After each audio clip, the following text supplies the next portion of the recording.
In the programs we've worked with so far, when we want to write a new line to the screen or drop the cursor down one line after our output, we've used the special character indel, or which is actually a command indel. There's another way to do it that goes back to the old C language, and that's what's called a special character, the \n. The way the \n works is you place it anywhere you want a new line to be written within a string. It can be its own string, or it can be within a string with other characters, like this. So for example, if I want to print hello world and then a new line, I can put the \n at the very end of the string after the exclamation point, and there'll be a new line after hello world. Let's take a look at that. You see how that works.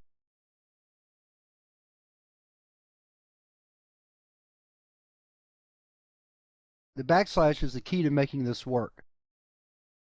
The backslash tells the compiler to ignore the N as a regular N and treat it as a special character. So that's why we call these special characters.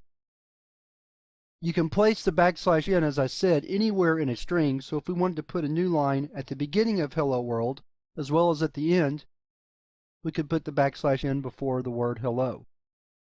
Let's build and run, and you see that we printed a line, then displayed the string, and then another line. And just as well, we could put it in the middle of the string, so we'll put it between the two words and put a new line there also.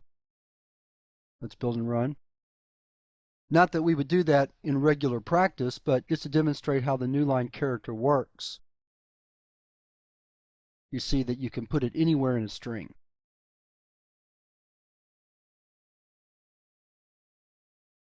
You can even use it on its own in a string. So what we'll do here is we'll use it like we might use indel. Let's get on the right keys.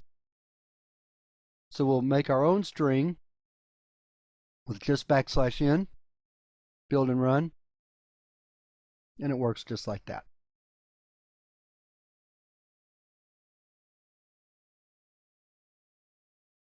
So the \n character provides another way to write a new line to the console. Another special character you will use quite a bit is the tab character, which is \t. Let me give you a demonstration of how the \t will work. Let's say we want to display a chart of daily high temperatures.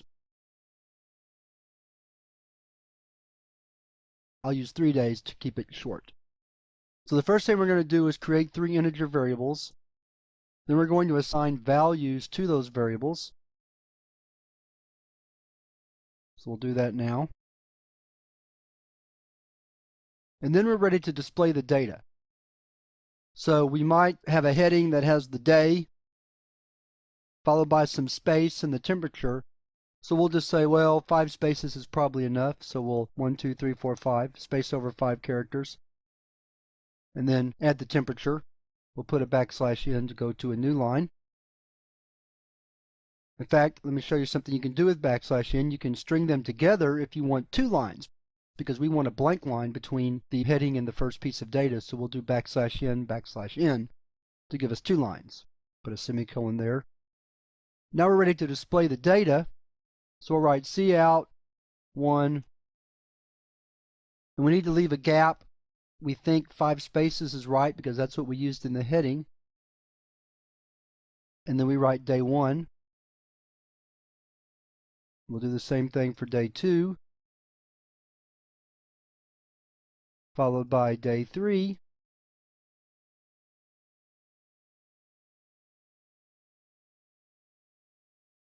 Build and run the program.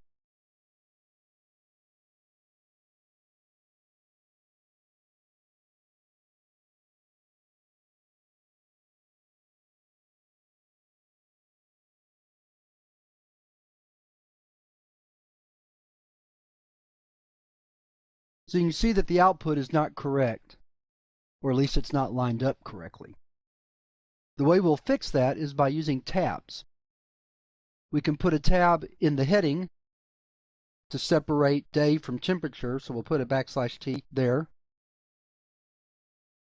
And then instead of using 5 spaces, we'll use a tab.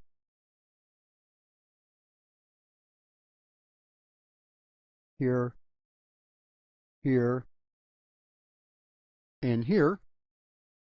Notice it's still, whoops, left out the T, put that back in there. It's still in a string because special characters have to be written inside the strings. Let's build and run, and there. The tab worked much better than trying to use spacing alone. And most people that have done any sort of formatted output realize that tab characters work better than using the space bar alone. The tab character works just like the \n or new line character does. You can place it at the beginning, in the middle, or at the end of a string, and you can put it on its own in a string by itself like we did in the table part of our output.